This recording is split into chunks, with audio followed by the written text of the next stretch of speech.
ଭାଇ ଆମକୁ ଯୋଉ ଠାକୁର ଦେଇଛନ୍ତି ସତ୍ସଙ୍ଗ କାର୍ଯ୍ୟ କରିବା ପାଇଁ ଯେ ଆମେ ସତ୍ସଙ୍ଗ କରିବା ପାଇଁ ଯାଉଛେ ଆଉ ଆପଣଙ୍କୁ ମୁଁ ବହୁତ ଜାଗାରେ ଦେଖିଛି ଆପଣ ସତ୍ସଙ୍ଗ କାର୍ଯ୍ୟକ୍ରମ ନେଇକି ଆୟୋଜନରେ କାର୍ଯ୍ୟ କରୁଛନ୍ତି କିନ୍ତୁ ଠାକୁର ଦେଇଛନ୍ତି ଯୋଉ ସତ୍ସଙ୍ଗ କାର୍ଯ୍ୟ କରିବା ପାଇଁ ଆମର ସେଇ ସତ୍ସଙ୍ଗରେ କଣ ମିଳୁଛି ଲାଭ କଣ ମିଳୁଛି ସତ୍ସଙ୍ଗ ଲାଭ କଣ ମିଳୁଛି ସେଇ ବିଷୟରେ ଟିକେ କୁହନ୍ତୁ ଆଉ।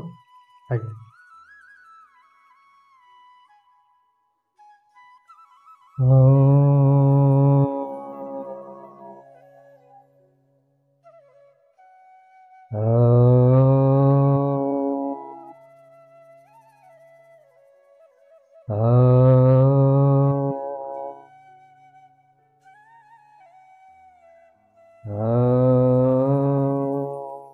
गुरुदेवाय नमः।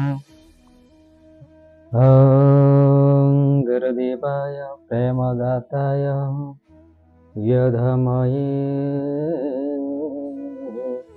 तन्न गुरु प्रचोदयात्। ॐ अखण्डानन्दबोधाय शिष्य सन्तापहरिणे सच्चिदानन्दरूपाय केशवाय गुरवे नमः। केशवाय गुरवे नमः। ॐ भगवते जदुनन्दनाय सुकान्तितनाय केशवचन्द्राय नमो नमः। ॐ नमः भगवते चरमनाथाय नमो नमः। प्रभुपाद श्री श्री गुरुस्वामींकर श्रीचरण कमल ये अधम अकिंचनर शतकोटि भूमिष्ठ प्रणाम। उपस्थित समस्त गुरुभ्राता गुरु भग्नी मान को गुरुस्वामी प्रणाम।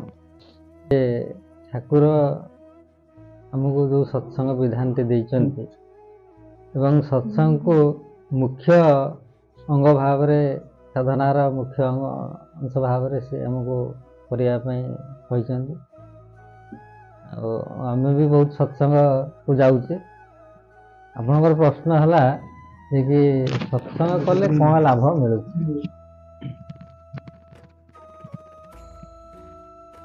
मु 1992 मसीह धारा नेली।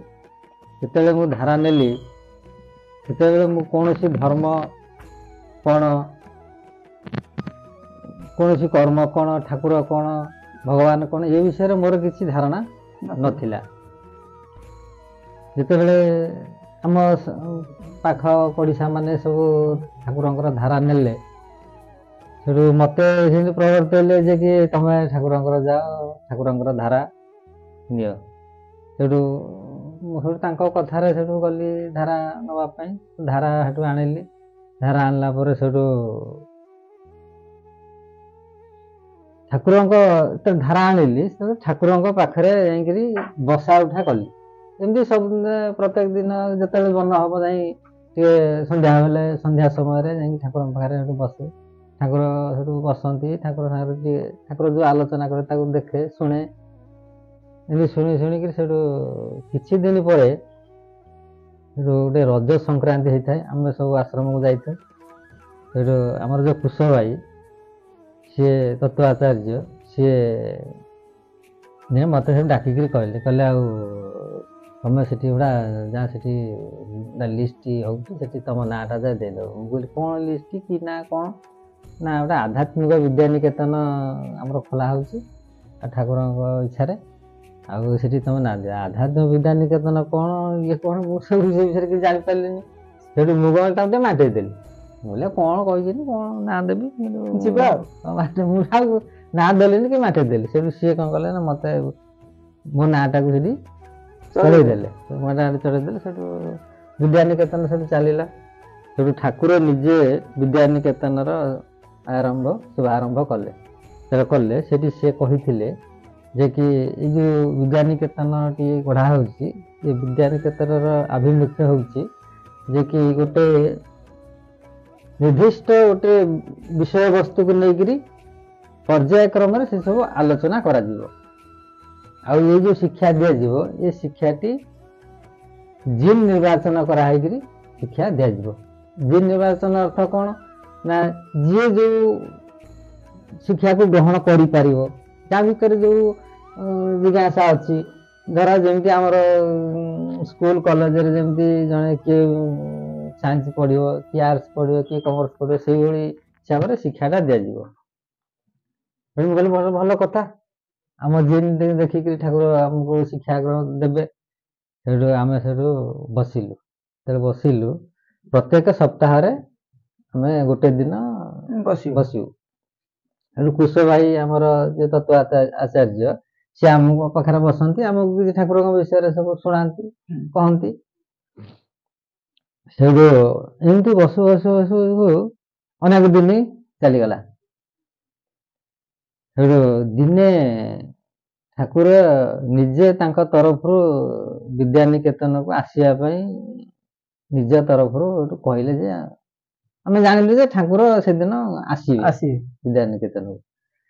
ସେଠୁ ଆମେ କହିଲୁ ଠାକୁରଙ୍କୁ କିଛି ପଚାରିବା। ଆମର ଲକ୍ଷ୍ୟ ହେଲା ଯେ ଠାକୁର ଆସୁଛନ୍ତି ମାନେ ଠାକୁର ସେ ପର୍ଯ୍ୟନ୍ତ ଆସିନାହାନ୍ତି, କେବେ ଆସିନାହାନ୍ତି, ଖାଲି କହିଦେଇଛନ୍ତି ଖାଲି କୁଶ ଭାଇ ଆମକୁ ଆଧ୍ୟାତ୍ମିକ ବିଷୟରେ ଆଲୋଚନା କରନ୍ତି। ସେଠୁ ଆଉ ଠାକୁର କିନ୍ତୁ ସେଇ ଦିନ ଠାରୁ କିଛି ଆସିନାହାନ୍ତି। ତାପରେ ଯେତେବେଳେ ଶୁଣିଲୁ ଯେ ଠାକୁର ଆସିବେ, ସେଠୁ ଆମ ଭିତରେ ଗୋଟେ ଜିଜ୍ଞାସା ହେଲା ଯେ କି ଠାକୁରଙ୍କୁ କିଛି ପଚାରିବା, ଯେ କହିବା ଆମର ଉଦ୍ଦେଶ୍ୟ କ'ଣ ସବୁ।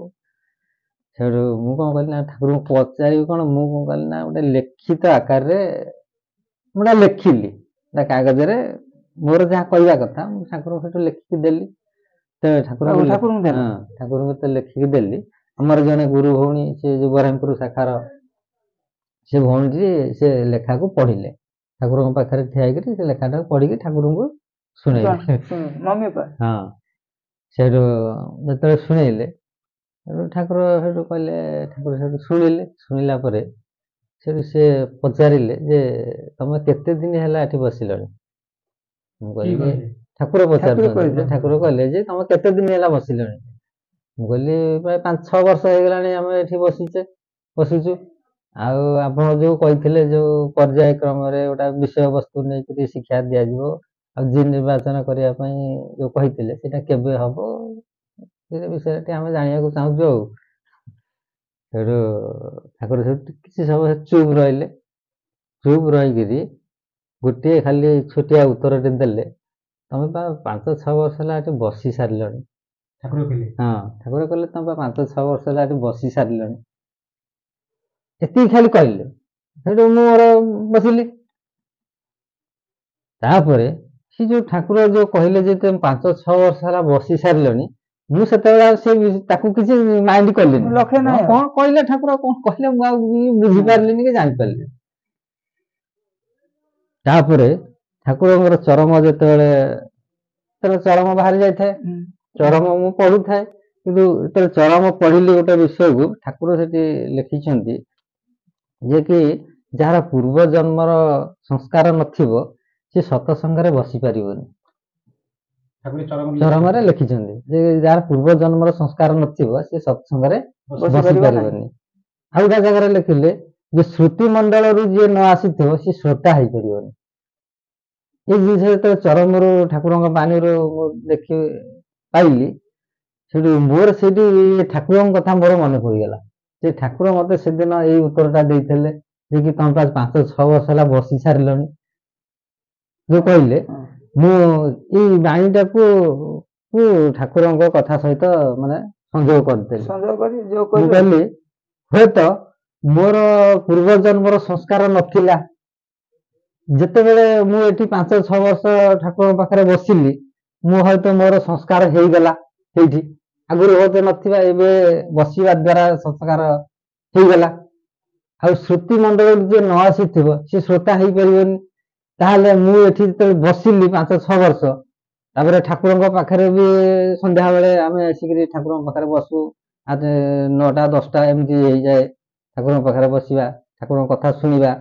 ଆଚ୍ଛା ଏ ଠାକୁରଙ୍କ କଥା ଶୁଣିଲି, ଶୁଣିକି ମୁଁ ଗୋଟେ ଶ୍ରୋତା ହେଇଗଲି, ବୁଝିଲ। ଏଇ ଜିନିଷଟାକୁ ମୁଁ ମନେ ମନେ ଖୁସି ହେଲି। ମୁଁ ଠାକୁର ମତେ ସେଇଦିନ ଏଇ କଥାଟି କହିଥିଲେ ଯେ ମୋ ଭିତରେ ସଂସ୍କାର ନଥିଲା, ଏଠି ବସିବା ଦ୍ୱାରା ମୋ ଭିତରେ ସତ୍ସଙ୍ଗରେ ବସିବାର ଗୋଟେ ସଂସ୍କାର ମୋ ଭିତରେ ସୃଷ୍ଟି ହେଇଗଲା।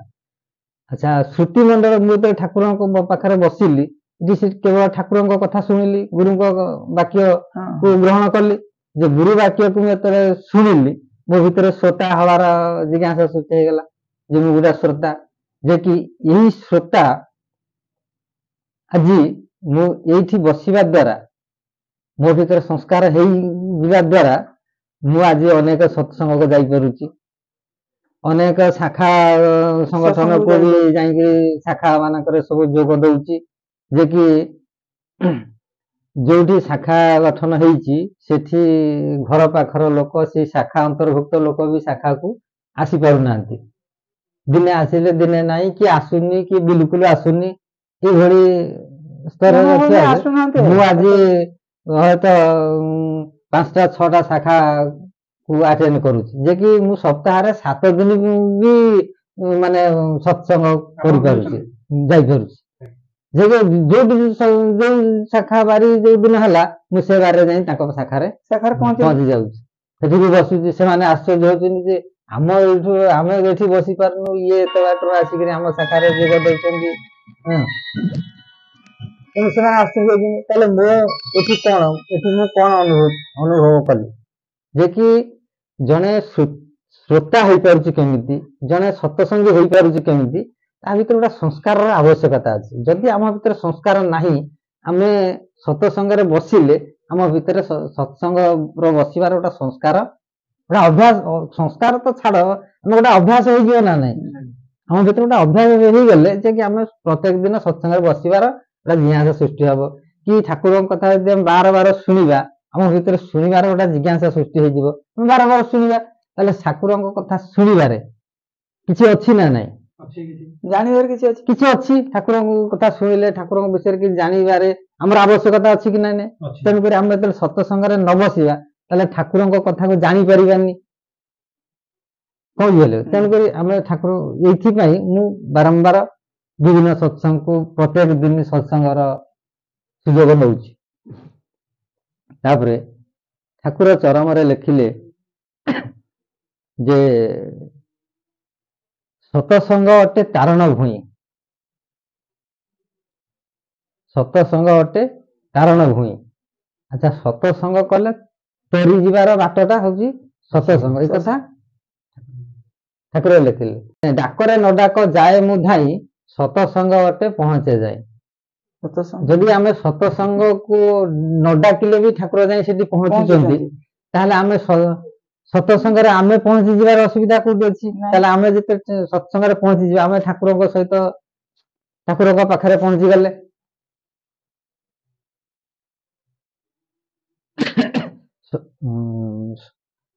ସତସଙ୍ଗ ଅଟେ ଭକତ ମେଳା, ଏହାକୁ ହୁଡ଼ିଲେ ବୁଡ଼ଇ ଭେଳା। ଠାକୁର ଚରମରେ ଲେଖିଲେ ସତସଙ୍ଗ ଅଟେ ମୋର ନିବାସ, ସତସଙ୍ଗେ ନ କରେ କାଳ ପ୍ରବେଶ। ସତସଙ୍ଗ କଲେ, ସତସଙ୍ଗରେ ବସିଲେ ସେଠି କାଳ, ଏମିତି କୌଣସି ଜାଗା ନାହିଁ ଯେ ସେଠି କାଳ ପହଞ୍ଚି ପାରିବନି। କାଳ ସବୁ ଜାଗାରେ ସେ ପହଞ୍ଚି ପାରିବ, କିନ୍ତୁ ଠାକୁର ନିଜେ କହିଲେ ଯେ କି ସତସଙ୍ଗରେ କାଳ ପ୍ରବେଶ କରିପାରିବ ନାହିଁ। ତେଣୁକରି ଆମେ ଯେତିକି ସମୟ ସତସଙ୍ଗ ଭିତରେ ଆମେ ବସି ପାରିଲେ, ସେଠି ଆମକୁ କାଳ ଠାରୁ ଆମେ ଦୂରେଇ ରହିଲେ। ଯେତିକି ସମୟ ଆମେ ସତସଙ୍ଗରେ ବସିଲେ କାଳ ଠାରୁ ଆମେ ଦୂରେଇ ରହିଲେ। ତେଣୁକରି ଆମେ ଯଦି ବାର ବାର ସତସଙ୍ଗରେ ବସିବା, ତାହେଲେ ଆମେ କାଳ ଠାରୁ ଦୂରେଇକି ରହିବା। କାଳ ଆମକୁ ଯୋଉ ଆକର୍ଷିତ କରୁଛି, ଯୋଉ ବନ୍ଧନ ଭିତରେ ସେ ରଖୁଛି ଆକର୍ଷିତ କରିକିରି, ଆମେ ସେଥିରୁ ଦୂରେଇ ରହିଲେ। ଏମିତି ବାର ଯଦି ଆମେ କାଳ ଠାରୁ ଦୂରେ ରହିଲା, ଆମ କାଳ ଆମକୁ ଛାଡି ପଳେଇବ ନିଶ୍ଚିନ୍ତ ଭାବରେ। ଭାବରେ ଆମେ ସମସ୍ତେ ଗୁରୁ ଗ୍ରହଣ କରିଛେ, ଧାରା ନେଇଛେ, ଠାକୁରଙ୍କ ଗୁରୁ ଗ୍ରହଣ କରିଛେ। ଗୁରୁଙ୍କୁ ଯେତେବେଳେ ଆମେ ଗ୍ରହଣ କରିଛେ, ଗୁରୁଙ୍କ ଠାରୁ ଆମେ କଣ ଦରକାର? ଆମର ଗୁରୁଙ୍କ ଠାରୁ ଆମେ ଶିକ୍ଷା ଗ୍ରହଣ କରିବା ଆବଶ୍ୟକ। ତେଣୁକରି ଆମେ ଗୁରୁଙ୍କ ପାଖରେ ତ ଆମେ କେବେ ବସି ପାରିଲେନି, କି ତାଙ୍କ ସଂସ୍ପର୍ଶରେ ଆସିପାରିଲେନି କି ତାଙ୍କୁ କୌଣସି କଥା ପଚାରି ପାରିଲେନି କି ମାଗି ପାରିଲେନି। ଆମେ ଆମ ବିଷୟ ଭିତରେ ରହିଲେ। ଯେତେବେଳେ ବି ଠାକୁର ସହିତ ସଂଯୋଗ ହେଇଛେ ଆମେ ଆମର ବିଷୟ ବାସନା ନେଇକିରି ଗୁରୁଙ୍କ ସହିତ ଆମେ କଥା ହେଇଛେ କି ମିଶିଛେ। ତେଣୁକରି ଆମର ଯୋଉ ଆବଶ୍ୟକତା ଜିନିଷ ଆମେ କେବେ ଠାକୁରଙ୍କୁ ମାଗିନେ। ତେଣୁକରି ଆମେ ଯଦି ସତସଙ୍ଗରେ ନ ବସିବା ତାହେଲେ ଗୁରୁଙ୍କର ଆବଶ୍ୟକତା, ଗୁରୁ ଆମ ପାଇଁ କଣ ଆବଶ୍ୟକ, ଗୁରୁ କାହିଁକି ଆମ ପାଇଁ ଆମକୁ ଧାରା ଦେଲେ, ଆମକୁ କଣ ଦବା ପାଇଁ ଆସିଛନ୍ତି, କଣ ସେ କହୁଛନ୍ତି, କଣ ତାଙ୍କର କାମ, ଆମେ ଯଦି ସତସଙ୍ଗରେ ନ ବସିବା ତାହେଲେ ଆମେ ଗୁରୁଙ୍କ ବାକ୍ୟକୁ ଆମେ ଜାଣିବା କେମିତି, ଗୁରୁ କଣ ପାଇଁ ଆସିଛନ୍ତି ଆମେ ଜାଣିପାରିବେ କି? ଆମେ ଆମ ଘରେ ବସିଲେ ଆମେ ଗୁରୁଙ୍କ କଥା କଣ ଜାଣିପାରିବେ କି? ତେଣୁକରି ସେ ସତସଙ୍ଗ ଗୋଟେ ମାଧ୍ୟମ କରିଛନ୍ତି। ସତସଙ୍ଗରେ ଗୁରୁଙ୍କର କଥାକୁ ଆମେ ଶୁଣିପାରିବା, ସେଠି ଆଲୋଚନା ହଉଛି ଗୁରୁଙ୍କର ବିଷୟରେ। ତେଣୁକରି ଇଏ ବି ଗୋଟେ ଫଳ ମିଳୁଛି ଯେ କି ଆମେ ଗୁରୁଙ୍କ ପରିଚୟ ପାଇଲେ ସତସଙ୍ଗ ମାଧ୍ୟମରେ। ତାପରେ ଆଉ ଗୋଟେ ମୁଖ୍ୟ ଜିନିଷ ହଉଛି କଣ ନା ସତସଙ୍ଗ ଯେ ଏଭଳି ଜିନିଷ, ସତସଙ୍ଗ ଯେ କି ଏମିତି କୌଣସି ବ୍ୟକ୍ତି ନାହିଁ ମାନବ ଠାରୁ ଦେବତା ପର୍ଯ୍ୟନ୍ତ ସମସ୍ତଙ୍କୁ ସତସଙ୍ଗ ମାଧ୍ୟମ ଦେଇ ଯିବାକୁ ପଡେ। ଯେଉଁମାନେ ବି ପରମଙ୍କ ସହିତ ମିଶିଛନ୍ତି, ପରମ ସହିତ ସଂଯୋଗ ହେଇଛନ୍ତି, ସମସ୍ତେ ସତସଙ୍ଗ ମାଧ୍ୟମ ଦେଇକି ଯାଇଛନ୍ତି। ବିନା ସତସଙ୍ଗରେ ଏମିତି କୌଣସି ଦେବତା ନାହିଁ କି ସାଧୁ ସନ୍ଥ ମୁନି ଋଷି ଏମିତି କେହି ନାହିଁ ଯେ କି ବିନା ସତସଙ୍ଗରେ ବିନା ଗୁରୁରେ ସେ ପରମଙ୍କ ସହିତ ଭେଟ ହେଇଛି। ସମସ୍ତଙ୍କୁ ସତସଙ୍ଗ ମାଧ୍ୟମ ଦେଇକି ଯିବାକୁ ପଡେ। ହନୁମାନଙ୍କୁ ବି ସତସଙ୍ଗ କରିବାକୁ ପଡୁଛି, ଗୁରୁ ଗ୍ରହଣ କରିକି ସିଏ ବି ସତସଙ୍ଗ କରିଛନ୍ତି। ଶିବଙ୍କୁ ବି ସତସଙ୍ଗ କରିବାକୁ ପଡୁଛି, ବ୍ରହ୍ମାଙ୍କୁ ବି ସତସଙ୍ଗ କରିବାକୁ ପଡୁଛି। ସମସ୍ତଙ୍କୁ ଯେ କି ପରମ ବ୍ରହ୍ମ ବି ରାମ କୃଷ୍ଣ ବି ଏମାନଙ୍କୁ ବି ସବୁ ଏମାନେ ବି ସମସ୍ତେ ଗୁରୁଙ୍କର ପଥ ଧରିକିରି ଯାଇଛନ୍ତି। ସେମାନଙ୍କୁ ବି ଗୁରୁ ଗ୍ରହଣ କରିବାକୁ ପଡିଛି। ସେମାନେ ରାମଚନ୍ଦ୍ର ବି ଗୁରୁଙ୍କର ସେବା କରିକିରି କରିଛନ୍ତି। ପୁରାଣ ପୃଷ୍ଠାରେ ଯୋଉ ଜିନିଷ ସବୁ ଅଛି। ତେଣୁକରି ଆମକୁ ଗୁରୁ ଗ୍ରହଣ କରି ସତସଙ୍ଗକୁ ମାଧ୍ୟମ କରିକି ଯିବାଟା ନିହାତି ଦରକାର। ଆଉ ଗୋଟେ ଜିନିଷ ହଉଛି କଣ, ସତସଙ୍ଗରେ ସବୁ ଫଳ ମିଳେ। ସତସଙ୍ଗରେ ସବୁ ଫଳ ମିଳେ। ଗୋଟେ ଉଦାହରଣ ଦଉଛି, ଯେମିତି ଆମ ପାଖରେ ଯଦି ମ୍ୟାଟ୍ରିକ ସାର୍ଟିଫିକେଟ ଥିବ, ମ୍ୟାଟ୍ରିକ ସାର୍ଟିଫିକେଟ ଯାହା ପାଖରେ ଅଛି ସିଏ ଯେକୌଣସି ବିଦ୍ୟାକୁ ଗ୍ରହଣ କରିପାରିବ, ଯେକୌଣସି ପାଠ ସେ ପଢିପାରିବ। ଯଦି ମ୍ୟାଟ୍ରିକ ସାର୍ଟିଫିକେଟ ଆମ ପାଖରେ ନଥିବ ଆମେ କଲେଜକୁ ଯାଇପାରିବାନି। ମୁଁ ଆର୍ଟସ ପଢିବି କି କମର୍ସ ପଢିବି କି ସାଇନ୍ସ ପଢିବି କି ଡାକ୍ତର ହେବି କି ଇଞ୍ଜିନିୟର ହେବି, ଯୋଉ ପାଠ ଆମର ଦରକାର ସେ ପାଠଟା କେବଳ ମ୍ୟାଟ୍ରିକ ସାର୍ଟିଫିକେଟ ପରେ। ବୁଝିଗଲେ? ଆଉ ମ୍ୟାଟ୍ରିକ ସାର୍ଟିଫିକେଟର ଗୋଟେ ସ୍ୱତନ୍ତ୍ର ନିୟମ ଅଛି କଣ, ଯେ ମ୍ୟାଟ୍ରିକ ପରୀକ୍ଷାରେ ଆମକୁ ସବୁ ବିଷୟରେ ପାସ୍ କରିବାକୁ ପଡେ। ଯଦି ଇଂଲିଶରେ 100 ରଖିଛ, ଯଦି ଗଣିତରେ 20 ରଖିଲ ସେଇଟା ପାସରେ ଯିବ ନାହିଁ।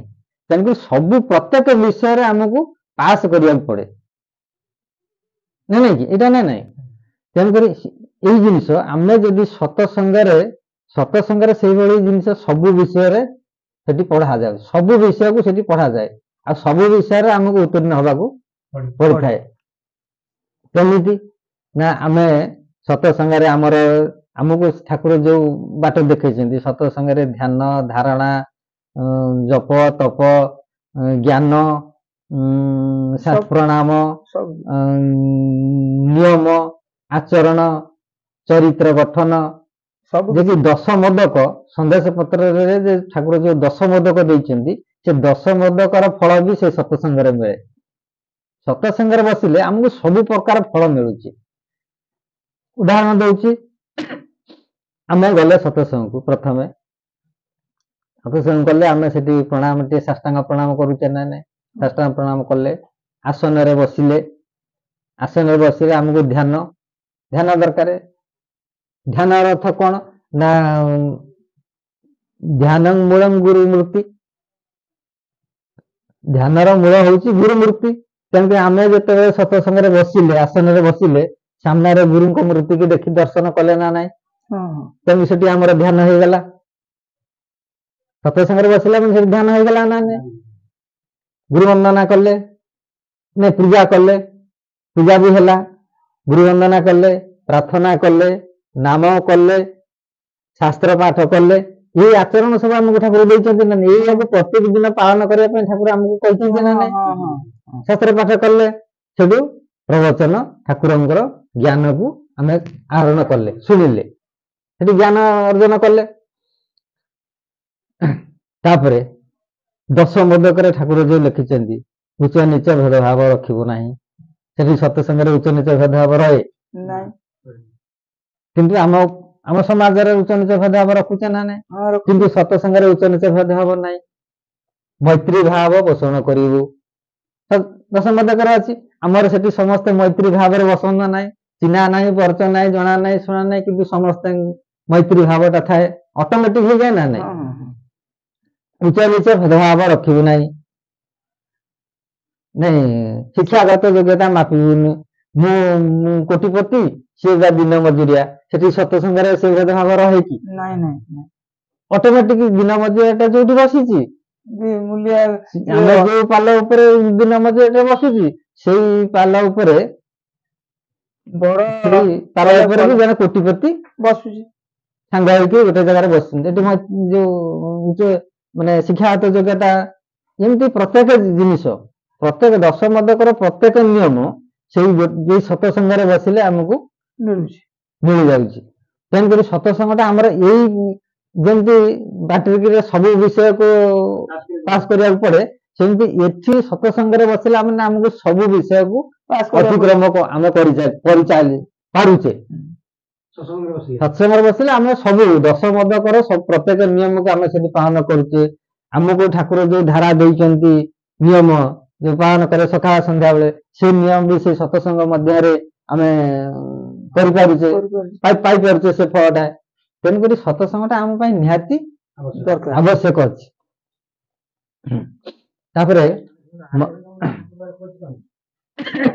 ମତେ ଦିନେ ଜଣେ ଆମର ଗୁରୁ ଭାଇ ଜଣେ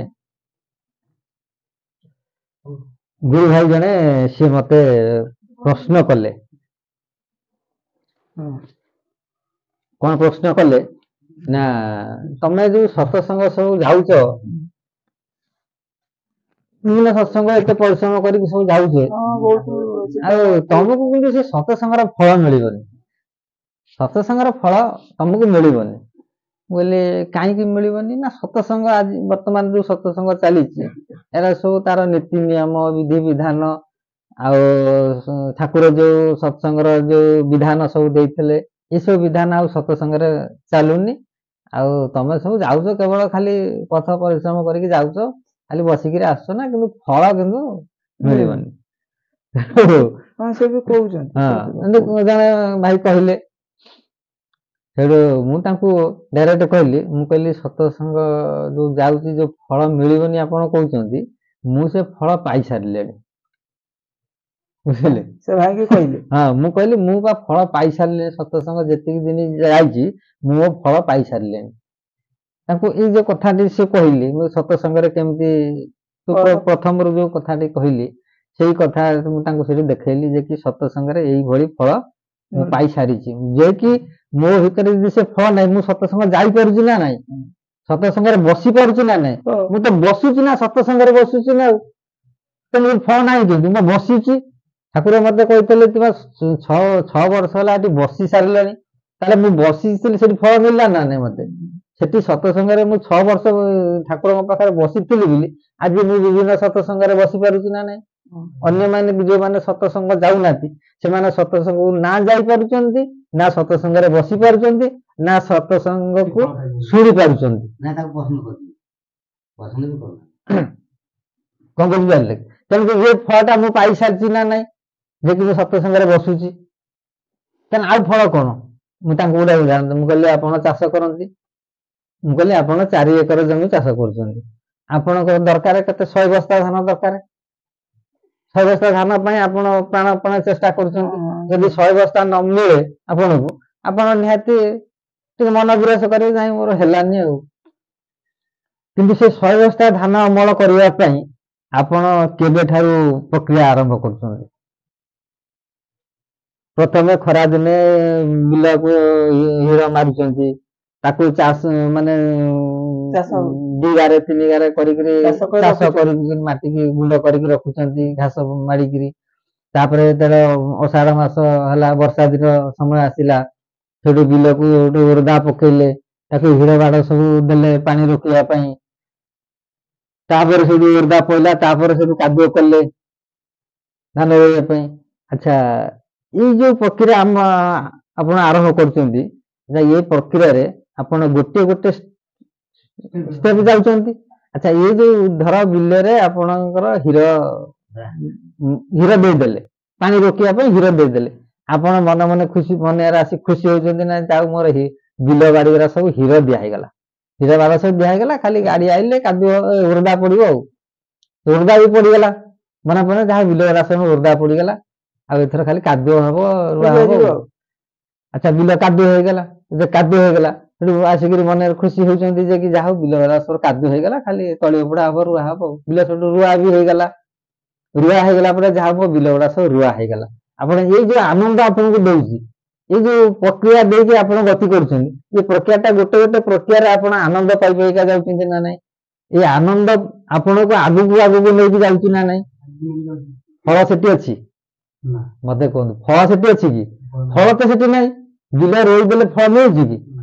ବିଲ ସେଠୁ କିନ୍ତୁ ଆନନ୍ଦ ମିଳୁଛି ନା ନାଇଁ ମତେ କୁହନ୍ତୁ? ହଁ, ଆନନ୍ଦ ମିଳୁଛି। ଯୋଉ ଆନନ୍ଦ କି ଆପଣଙ୍କୁ ଆଗକୁ ନେଉଛି, ଆଗକୁ ବଢେଇ ବଢେଇ ନେଉଛି, ସେ ଆନନ୍ଦଟା। ଫଳ କିନ୍ତୁ ସେଠି ଅଛି କି? କିନ୍ତୁ ଆନନ୍ଦଟା ଆଗକୁ ନେଇ ନେଇକି ଯାଉଛି ଫଳ ପର୍ଯ୍ୟନ୍ତ। ଫଳ କୋଉଠି ଯାଇକିରି ଧାନ ରୁଆ ହଉଛି, ଫଳ କେତେବେଳେ? କିନ୍ତୁ ସେ ପର୍ଯ୍ୟନ୍ତ ଆମକୁ କର୍ମ କରି କରିକି, ସେ ଆମକୁ କର୍ମଟା କଣ ବିନା କିଛି ନ ପାଇଲେ ଜଣେ କର୍ମ କରିବେ କି?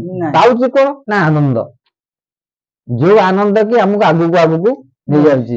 ବିଲ ସେଠି ରୋଇଦେଲେ, ସେଠୁ ଗଲା ବିଲ ଟିକେ କଳା ଧରିଗଲେ ବାଛିଦବା, ଆଉ ସେଠୁ ବାଛି ଦେଲେ, ବାଛି ଦେଇକି ସେଠୁ କଣ ସାର ମଡ଼ା ପକେଇଦବା, ଆଉ ସାର ପକେଇଦେଲେ ସେଠୁ ଧାନ ସବୁ ବୁଦା ବାନ୍ଧିଗଲା, ସେ ଧାନ ସେଠୁ ଥୋଡ଼ ଆସିଗଲା, ସେଠୁ ଥୋଡ଼ ଧାନ ସବୁ ବାହାରିଗଲା, ସେଠୁ ଯାଇକି ବିଲ ଦେଖିଲା ଧାନଟା ବଢିଆ ହେଇଛି, ବର୍ଷ ଧାନଟା ବଢିଆ ହେଇଛି। ଆନନ୍ଦ ଦଉଛି ନା ନାଇଁ? ଆନନ୍ଦ ଦଉଛି, ସେ ଖୁସି ହଉଛି। ବୁଝିଗଲେ? ଏମିତି ସେ ଆମକୁ ଆନନ୍ଦ ଦେଇକା ମିଳୁଛି। ସେଠୁ ଧାନ କାଟିଲ, ତାକୁ ନେଇକିରି ବାଡେଇଲ, ସବୁ ତାର ଅଗାଡି ଧାନକୁ ଅଲଗା କଲ, ସେ ଯୋଉ ପ୍ରକ୍ରିୟା ଭାତ ଖାଇବା ପର୍ଯ୍ୟନ୍ତ ଆମକୁ ଯୋଉ ଭାତ ଖାଇଲେ ଯାଇକି ଧାନର ଆମେ ଫଳ ପାଇଲେ, ଭାତରେ ଯାଇକି ଫଳ, କିନ୍ତୁ ଏଠି ଫଳ ଅଛି କି? ଆମେ ଏଇ ଯୋଉ ପ୍ରକ୍ରିୟା କଲେ, ଧାନ ବାଡେଇବାକୁ ମିଶେଇକି କୁଟେଇକି ଫଳ ପର୍ଯ୍ୟନ୍ତ ନେଲେ ବି ଘରେ ଚାଉଳ ଆଣିକି ରଖିବି ବି ଭାତ ସେଠି ନାହିଁ, ଚାଉଳରେ ବି ଫଳ ନାହିଁ, ଫଳ ଯାଇକି ଭାତ ରାନ୍ଧିଲା ପରେ। କିନ୍ତୁ ସେ ପର୍ଯ୍ୟନ୍ତ ଆମକୁ ଆମ ଘରେ ଧାନ 50 ବସ୍ତା ଥୁଆ ହେଇଛି, ମତେ ଆନନ୍ଦ ଲାଗୁଛି ନା ନାଇଁ? କିନ୍ତୁ ଫଳ ଦଉଛି କି? ସେ ପେଟ ପୁରୁଛି କି ମୋର ତା ଦେହରେ? ପେଟ ପୁରୁନି। ପେଟ ଯାଇକି ଭାତ ଖାଇଲେ ଯାଇକି ପେଟ ପୁରିବ, କିନ୍ତୁ ଧାନ ମୋ ଘରେ 50 ବସ୍ତା ଥୁଆ ହେଇଛି, ମତେ ଆନନ୍ଦ ଦଉଛି। କଣ ବୁଝିଲେ? ଆମେ ସତସଙ୍ଗ ଯେତେବେଳେ ଯାଉଛେ, ସତସଙ୍ଗ ଯଦି ନିୟମିତ ଆମେ ସତସଙ୍ଗ ବିଧି ପୂର୍ବକ ଆମେ କରିଚାଲିବା, ଆମକୁ ସେ ଆଗକୁ ଆଗକୁ ବଢେଇକି ନବ। କେମିତି ନା ଆନନ୍ଦ ଦେଇ ଦେଇକା ସେ ଆମକୁ ନେଇକିରି ଆଗକୁ ଆଗକୁ ବଢେଇ ନବ। କଣ ବୁଝିଗଲେ? ଆଉ ଯିଏ ଚାଷ କରୁନି, ଯେ ଚାଷ ପ୍ରତି ତାର ମନ ନାହିଁ, ଅବହେଳା କରୁଛି, ସିଏ କଣ ବିଲକୁ ଦେଖିଲେ ଖୁସି ହବ? ଯିଏ ଭଲକିରି କାଦୁଅ କରିନଥିବ, ମୃଗା ପକେଇ ନଥିବ, ବିଲ ହିଡ଼ ବାଡ଼ ଭଲକିରି ସାଇଜରେ ଦେଇନଥିବ, ତା ବିଲରେ ସବୁ ପାଣି ଗଳି ପଳେଇବ, ତା ବିଲରେ ସବୁ ଘାସ ମାଡ଼ିଗଲା, ଧାନ ଗଛ ସବୁ ରୁଗୁଣ ହେଇଗଲା, ସେ ବିଲକୁ ଦେଖିଲା ବେଳକୁ ମୁହଁ ଶୁଖେଇକି ଘରକୁ ଆସିବ, ବିଲ ଗୁଡ଼ା ଘାସ ହେଇଗଲା, ବାଛି ହେଲାନି, ଆଉ କଣ ଧାନ ହବ? ମୁହଁ ଶୁଖେଇକି ଆସି ଘରେ ବସିଲା, ସିଏ ଆଗକୁ ତାର ପ୍ରକ୍ରିୟା ବଢେଇ ପାରିବ କି? ଆମ ଫଳଟା ହଉଛି ଏଇଭଳିଆ। ଆମେ ଯେହେତୁ ସତସଙ୍ଗକୁ ଯାଉନେ, ଆମକୁ ଆନନ୍ଦ ମିଳୁନି। ଯୋଉ ଥରେ ଦିଥର ଗଲା ବେଳକୁ ସେଠୁ କଣ ମିଳେ ସେ ସତସଙ୍ଗରୁ, କାହିଁ ଯିବା ସତ୍ସଙ୍ଗ, ସବୁ ବେକାର ଯାଉଛନ୍ତି, ଏରା କଣ ସତ୍ସଙ୍ଗରେ ମିଳୁଛି? କଣ ବୁଝିପାରିଲେ? ଏଇ ଜିନିଷଟା ଆମ ସତସଙ୍ଗ କଲେ ଆମକୁ ଏଇ ଜିନିଷଟା ମିଳୁଛି, ଯେ କି ଆମକୁ ଗୋଟେ ଆନନ୍ଦ ଦେଇ ଦେଇକି ଆସି ଆଗକୁ ଆଗକୁ ନେଇ ଯାଉଛି। ଆଗକୁ ଯୋଉ ନେଇ ଯାଉଛି, ସେଠି ଆଗରେ କଣ ଫଳ ଅଛି, ଆଗରେ ଫଳ କଣ ଅଛି ଯୋଉଟା ବୋଲି ଆମକୁ ଆନନ୍ଦ ଦେଇ ଦେଇକି ଆସି ନେଉଛି ନା। ଲକ୍ଷ୍ୟଟା ଯେମିତି ମୁଁ ଭାତ ଖାଇବି, ସେଥିପାଇଁ ମୁଁ ଧାନ ର ପ୍ରକ୍ରିୟା ଆରମ୍ଭ କରୁଛି। ଯେତେ କଷ୍ଟ ଦୁଃଖ କଷ୍ଟ ସହି ଯେତେ ପଇସା ଖର୍ଚ୍ଚ ହଉ ବରଂ ସେ ଆନନ୍ଦଟା ସେଠି ଯାଇକିରି ସେ ଶିଶାକୁ ଲକ୍ଷ୍ୟ କରିକିରି ସିଏ ପାଇପାରିବ।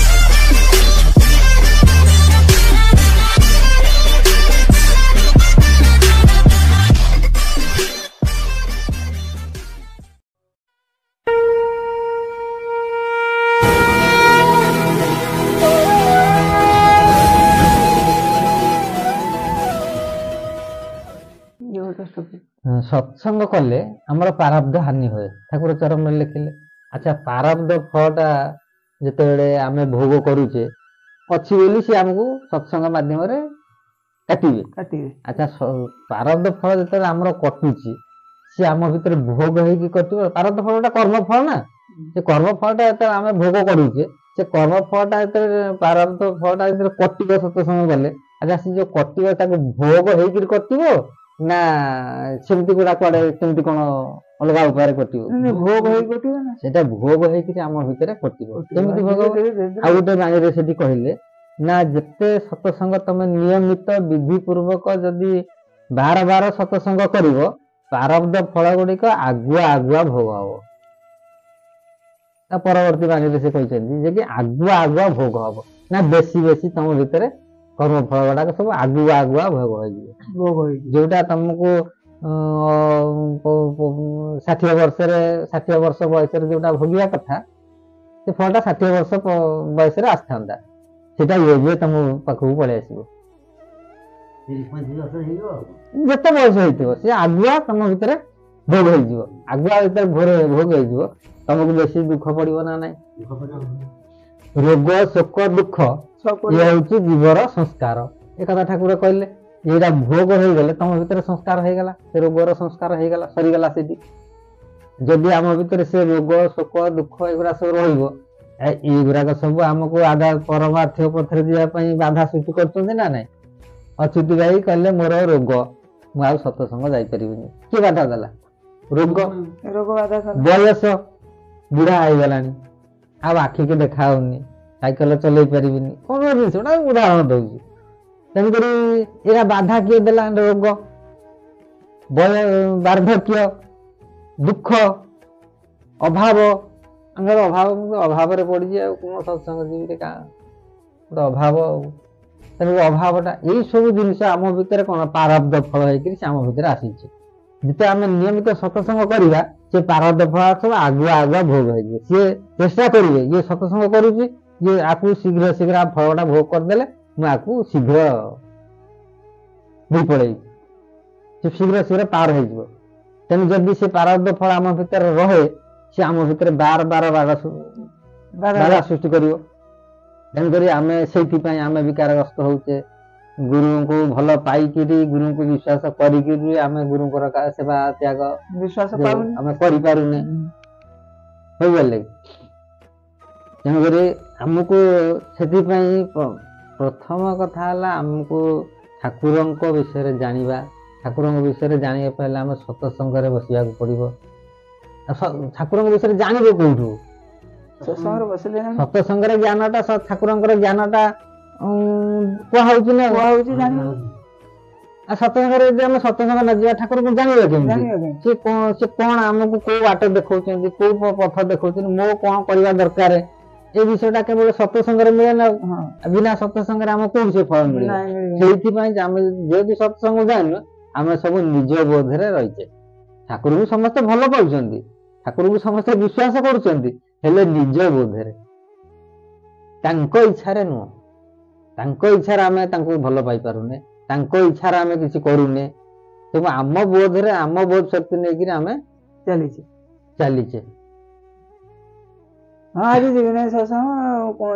ମାନେ ସତ୍ସଙ୍ଗର ଫଳଟାକୁ ସେ ଜାଣିନି ନା, ଅନୁଭବ କରିପାରୁନି।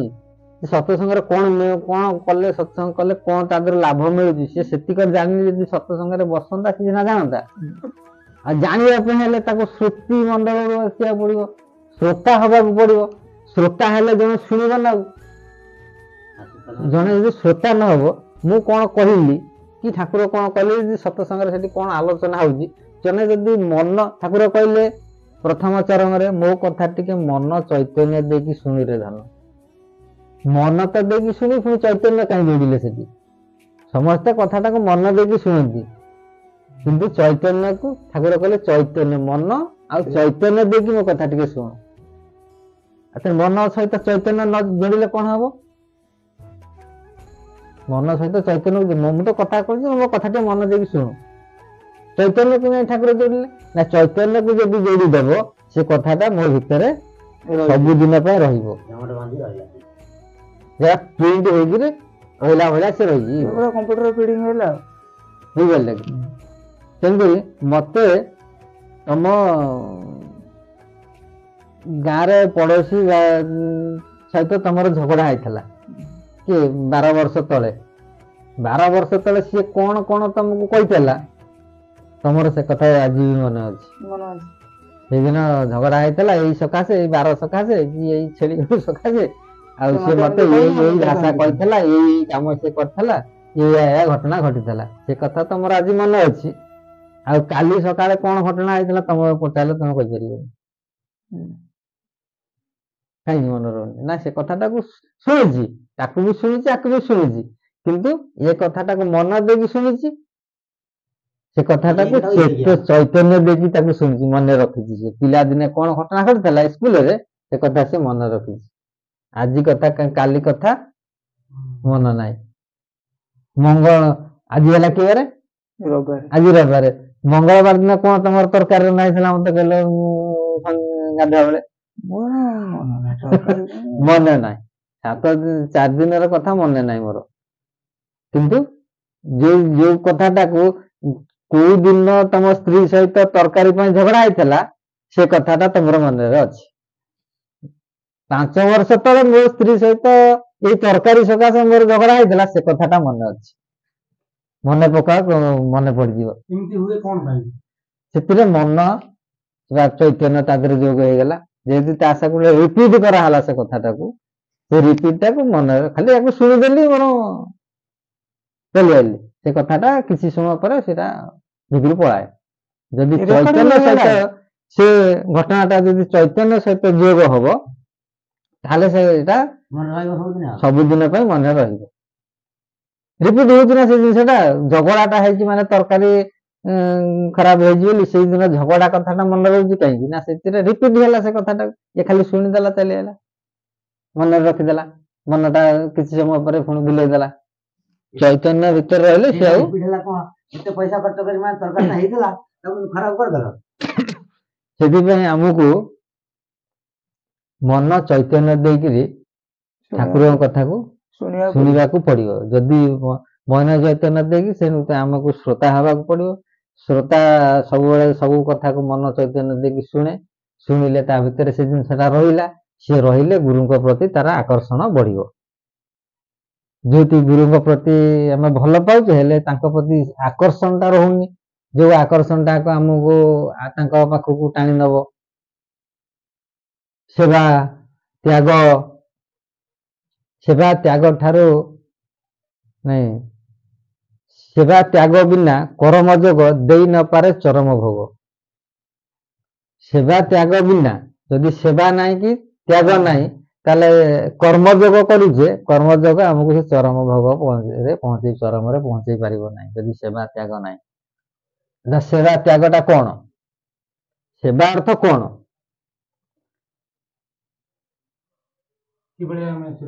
ସେବା ଅର୍ଥ କଣ? ଆମେ ସେବା ଅର୍ଥ କଣ ବୁଝିଛେ ଆଗେ କହିଲେ?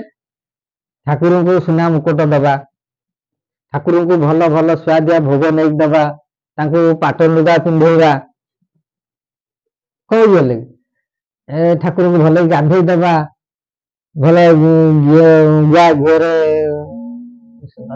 ଦବା, ଠାକୁରଙ୍କୁ ନୈବେଦ୍ୟ କରିବା, ଏରା ସବୁ ଠାକୁରଙ୍କ ସେବା ବୋଲି ଆମେ ଭାବିଛେ।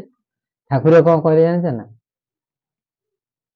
ସେବା ଆମେ ଯୋଉ ଠାକୁରଙ୍କୁ ପୂଜା କରୁଛେ, ଧର ଆମେ ପାଦୁକା ପୂଜା କରୁଛେ କି ଗୋଟେ ପଥର ମୂର୍ତ୍ତି କି ଜଗନ୍ନାଥକୁ ହଉ କି ଯେକୌଣସି ଠାକୁରକୁ ଆମେ ପୂଜା କରୁଛେ, କାଠ ପଥର ଯୋଉ ମୂର୍ତ୍ତି ତିଆରି ହେଇଛି ତାଙ୍କର ଏ ସେବା ଦରକାର କି?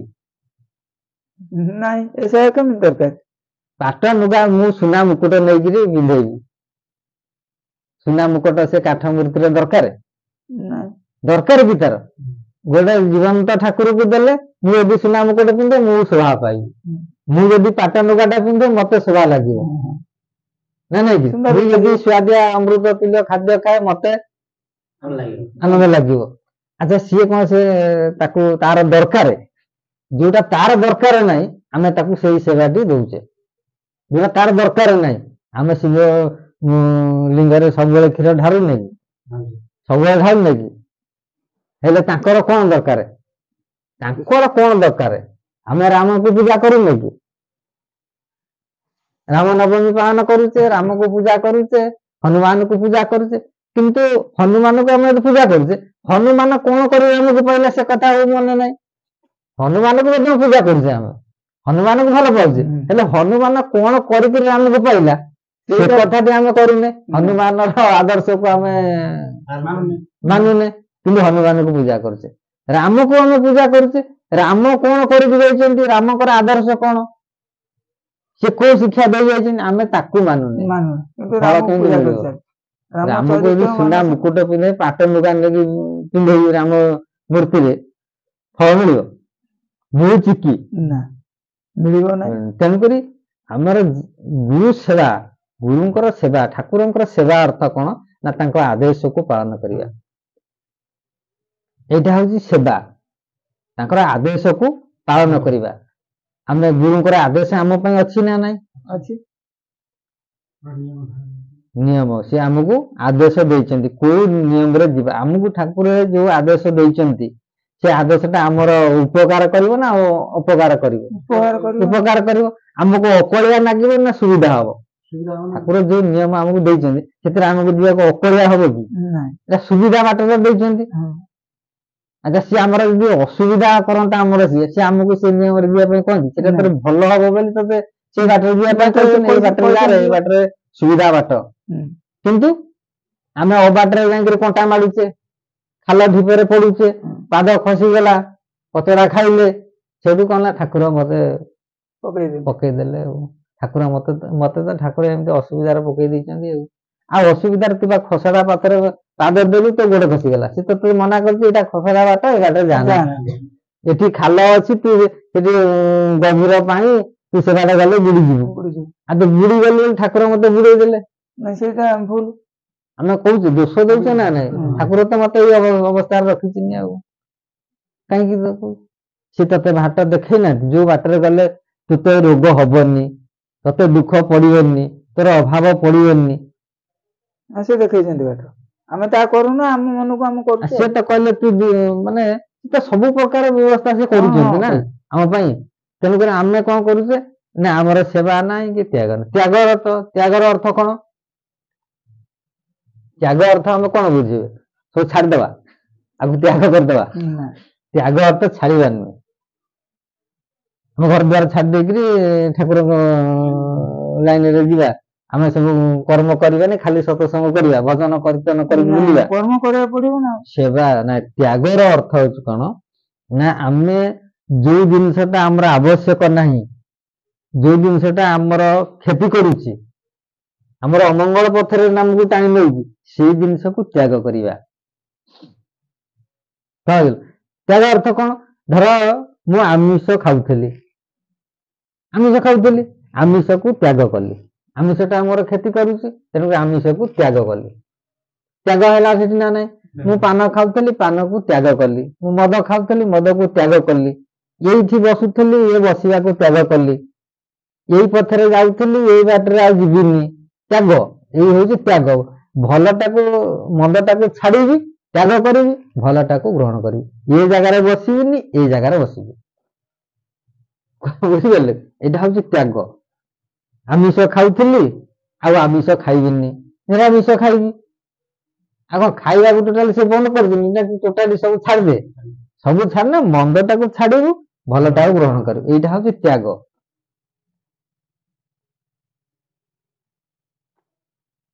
ଆମେ ଗୋଟେ ଗୋଟେ ପର୍ଯ୍ୟାୟ ଅତିକ୍ରମ କରିକି ଯାଉଛେ ନା, ଆମେ ଗୋଟେ ଗୋଟେ ତ୍ୟାଗ। ଆମର ମୁଁ ଯୁବକ ଥିଲି, ଯୁବକ ବୟସଟା ମୋର ତ୍ୟାଗ ହେଇଗଲା ନା ନାଇଁ? ଏଇନା ବୃଦ୍ଧ ଅବସ୍ଥା ଆସିଲା, ବୃଦ୍ଧକୁ ତ୍ୟାଗ ହେଲେ ମୃତ୍ୟୁ ଆସିବ ନା ନାଇଁ? ଗୋଟେ ଗୋଟେ ତ୍ୟାଗ ହଉଛି, ଯୋଉଟା ତ୍ୟାଗ ହଉଛି ସେ ଜିନିଷଟାକୁ ଭୋଗ ହେଇଗଲା ନା ନାଇଁ। ଆମେ ଯାହାକୁ ଭୋଗ କରୁଛୁ ତାକୁ ତ୍ୟାଗ, ବିଷୟକୁ ତ୍ୟାଗ କର। ତ୍ୟାଗ ଅର୍ଥ ମାନେ କଣ? ବିଷୟକୁ ତ୍ୟାଗ କରିବା ଅର୍ଥ ବି ଗୋଟେ ତାକୁ ବି ଆଉ ଟିକେ ବୁଝିବାକୁ ପଡେ ଯେ ବିଷୟକୁ ତ୍ୟାଗ ଯଦି କରିଦବ ତାହେଲେ ଆମର ସ୍ଥିତି ନାହିଁ କିଛି। ବିଷୟ ଆମକୁ ଧାରଣ କରି ଧରିକି ରଖିଛି।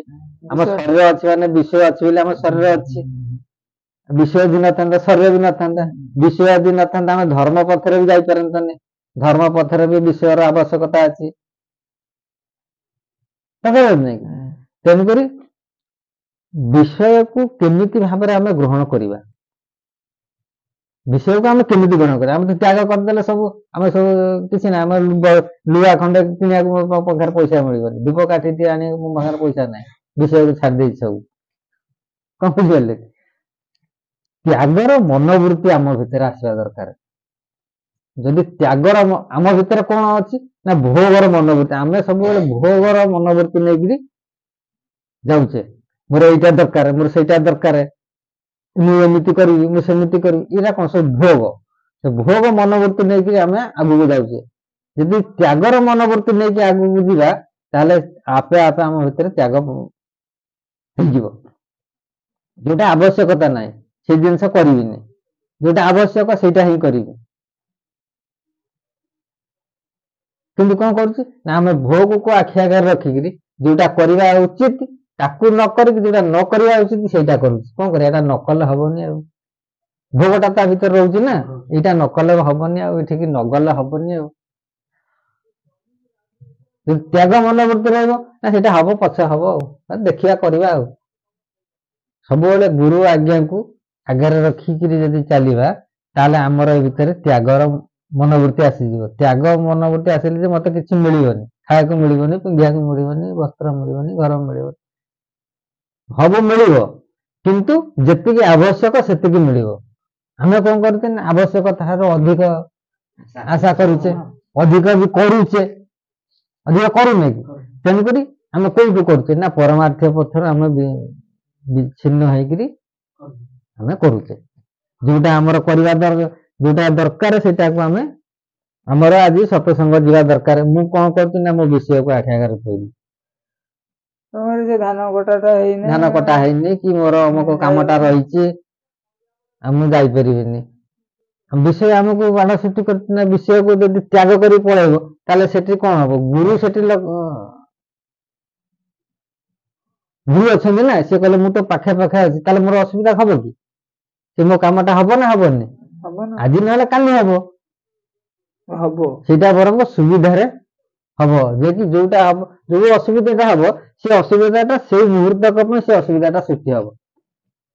ଧାନଟା ଆଜି କାଟିଥାନ୍ତି କାଲିକି କାଟିବି, ସେଇ ଦିନ ଯୋଉ ଅସୁବିଧାଟା ସେ ଅସୁବିଧାଟା ସେଇଦିନ ହବ, ତାପରେ ସେ ସୁବିଧାଟା ହେଇଯିବ।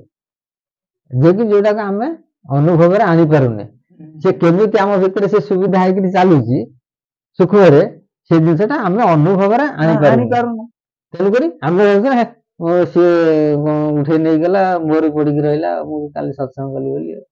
ଲୋକ ବି କହିବେ ମୁଁ ସତ୍ସଙ୍ଗ ଯାଇଛି ଧାନ ଆଡେ ବିଲରେ ପଡିଛି, ଘରେ ବି କହିବେ, ବାହାରେ ବି କହିବେ, ସବୁ କହିବେ ନା ନାଇଁ। ତେଣୁକରି ସେ ତା ଭିତରେ କଣ ହଉଛି ନା ଆମେ ଯଦି ତାଙ୍କ କାର୍ଯ୍ୟ କରିଚାଲିବା, ସିଏ ଆମ କାର୍ଯ୍ୟକୁ କେମିତି ସହଜରେ ସୁବିଧାରେ ହେଇଯିବ ସେ ବ୍ୟବସ୍ଥାଟା ସେ କରିବେ। ଏମିତି କି ଠାକୁର ଡାଇରେକ୍ଟ ତମେ ତାଙ୍କ କାମ କରୁଛ, ସିଏ ଡାଇରେକ୍ଟ ବି ଗୋଟେ ଅନୁଭୂତି ଅଛି ଲୋକଙ୍କର, ଭାଇ ମାନଙ୍କର। ହଁ, ସରମରେ କହିଛନ୍ତି ଯିଏ ଅନୁଭବରେ ପାଇଛି ତାଙ୍କୁ ପଚାରିକି ବୁଝୁନୁ, ଠାକୁର କହିଛନ୍ତି ନା ନାଇଁ, ତାଙ୍କୁ ପଚାରିକି ବୁଝୁ। ସେଇଭଳିଆ ଜିନିଷ ଯେ କି ଠାକୁର ଏମିତି କି ଠାକୁରଙ୍କ କାମ ଜଣେ କରୁଛି, ଠାକୁରଙ୍କ ଆଦେଶରେ ପାଳନ କରିବା ପାଇଁ ଯାଉଛି, ଠାକୁର ତା ପରୀକ୍ଷା ଯାଇକି ଦେଇ ଦେଇଛନ୍ତି ସ୍କୁଲରେ, ପରୀକ୍ଷା ଦେଇ ଦେଇଛନ୍ତି ସ୍କୁଲରେ। ଜଣେ ଠାକୁରଙ୍କର ଆଦେଶ ଅଛି, ତା ଉପରେ ଦାୟିତ୍ୱ ସେ ନେଇଛି, ଏଇ କାମଟା ସେ କରିବ। ଯେତେବେଳେ ସେଇ ସମୟରେ ପରୀକ୍ଷା ସମୟଟା ପହଞ୍ଚି ଯାଇଛି, ସେ ପୁଣି ପରୀକ୍ଷା ମାନେ ଗୋଟେ ଇମ୍ପୋର୍ଟାଣ୍ଟ ପରୀକ୍ଷା, ମାନେ ଆମର ଯୋଉ ସଫ୍ଟୱେୟାର ଇଞ୍ଜିନିୟର ଯିଏକି ତା ସେ ଚାକିରି କଲେ 3,000 4 ଲକ୍ଷ ଦରମା ତାର ପାଇବ, ସେଇ ଏତେ ଇମ୍ପୋର୍ଟାଣ୍ଟ ପରୀକ୍ଷା ତାର, ସେ ପରୀକ୍ଷା ଚାଲିଛି, ସେଠି ଠାକୁରଙ୍କର ଆଦେଶ କାମ କରିବାକୁ ପଡିବ। ମୁଁ କାମ କରିବାକୁ ପରୀକ୍ଷା ଦେବି। ଠାକୁର ତାଙ୍କୁ ଡାଇରେକ୍ଟ ମନା କରୁଛନ୍ତି ଯେ ତମେ ପରୀକ୍ଷା ଦେବାକୁ ଯାଅ, ମୋ କାମ ମୁଁ କରିଦେବି, ଆମ କାମ ଆମେ କରିଦେବୁ, ତମ ପରୀକ୍ଷା ନା ନାଇଁ, ମୁଁ ଯୋଉ ଦାୟିତ୍ୱ ନେଇଛି ମାନେ ମୁଁ ସେ କାମ ମତେ କରିବାକୁ ପଡିବ। ଆଜି ସିନା ଆପଣ କହୁଛନ୍ତି ଯେ ମୁଁ ସେ କାମଟା କରିବିନି, ମୁଁ ପରୀକ୍ଷା ଦେବାକୁ ଯିବି, କିନ୍ତୁ ମୁଁ ଯୋଉ ଗୁରୁଙ୍କର ଆଦେଶ ନେଇକି ଯାଇଛି, ସେ ଆଦେଶକୁ ଯଦି ମୁଁ ଅବମାନନା କରେ ତାହେଲେ ମତେ ଗୁରୁ ଦୋଷ ଲାଗିବ ନା ଲାଗିବନି? ହয়তো ଆପଣ ତାକୁ କାଟି ଦେଇପାରନ୍ତି, କୋହ କରିଦେଇ ପାରନ୍ତି, କିନ୍ତୁ ସେ ଗୁରୁ ଦୋଷରେ ମୁଁ ଭାଗିବି ନା ନାହିଁ? ମୋର ସେ ପାଠ ପଢା ଦରକାର ନାହିଁ କି ଚାକିରି ଦରକାର ନାହିଁ, ମୋର ଆଦେଶ ଅଛି ମାନେ ମୁଁ ମୋ କାମ କରିବି, ଆପଣଙ୍କର ମୋ କାମ କରିବା ଦରକାର ନାହିଁ। ଆଉ ଠାକୁରଙ୍କ କଥା ମାନିଲେନି, ସେଠୁ ଗଲେ ଠାକୁରଙ୍କର କାମକୁ କଲେ, ଠାକୁରଙ୍କ କାମ କଲେ। ତାପରେ ସେଠୁ କଣ ହେଲା ନା, ପରୀକ୍ଷା ଚାଲିଲା। ଯେତେବେଳେ ପରୀକ୍ଷାର ରେଜଲ୍ଟ ଆସିଲା, ଦେଖିବାକୁ ଇଏ ପାସ୍, ଯେତେବେଳେ ପାସ୍ ହେଲେ ସେଠୁ ସେ ଜାଣିପାରିଲେ ଯେ କି କାମ କଣ ହେଇଛି, ବୁଝିପାରିଲେ କି? ଯଦି ସେ ଜାଣିପାରିଲେ ଯେ କି ଠାକୁର ମୋ ପାଇଁ ପରୀକ୍ଷା ଦେଇଛନ୍ତି, ସେଠୁ ସେ ଆସି ପଚାରିଲେ, ଆପଣ ମାନେ ପଚାରିଲେ କଣ, ମୁଁ ଆପଣଙ୍କର କାମ କଲି ବୋଲି ଆପଣ ମୋ କାମ ଆପଣଙ୍କୁ ମୋ ପାଇଁ କଷ୍ଟ କରିବାକୁ ପଡିଲା, ଆପଣ ମୋ ପାଇଁ ଯାଇକି ପରୀକ୍ଷା ହଲରେ ପରୀକ୍ଷା ଦେଇକି ଆସିଲେ, ମତେ କ୍ଷମା କରିବେ, ଆଉ ଆପଣ ମୋ ପାଇଁ ଏତେ କଷ୍ଟ କଲେ, ସେ କହିଲେ ଆଉ ଇଏ କରିକି। ଆଉ ଏଇ ଯୋଉ ଭାଇ କଥା କହିଲେ ଯେ ସଫ୍ଟୱେର ପରୀକ୍ଷା ଦେବା ପାଇଁ, ଯେ ଠାକୁର ଯାଇକି ତାଙ୍କ ପରୀକ୍ଷା ସେ କେମିତି ଦେଇଥିଲେ? ପରୀକ୍ଷାରେ ତ ମାନେ ପାସ୍ କଲେ, ପରୀକ୍ଷା ମାନେ ପରୀକ୍ଷା ହଲକୁ ସେ ଯାଇନାହାନ୍ତି କିନ୍ତୁ ପାସ୍ ହେଲେ। କିନ୍ତୁ ସେଇ ଯୋଉ ଇଞ୍ଜିନିୟର, ସଫ୍ଟୱେର ଇଞ୍ଜିନିୟର, ସେ ଭାଇ କିନ୍ତୁ ଠାକୁରଙ୍କ କର୍ମ କରିଥାନ୍ତି, ଠାକୁରଙ୍କ କର୍ମରେ ସେ ଯାହା ପଳେଇ ଯାଇଛନ୍ତି ବା।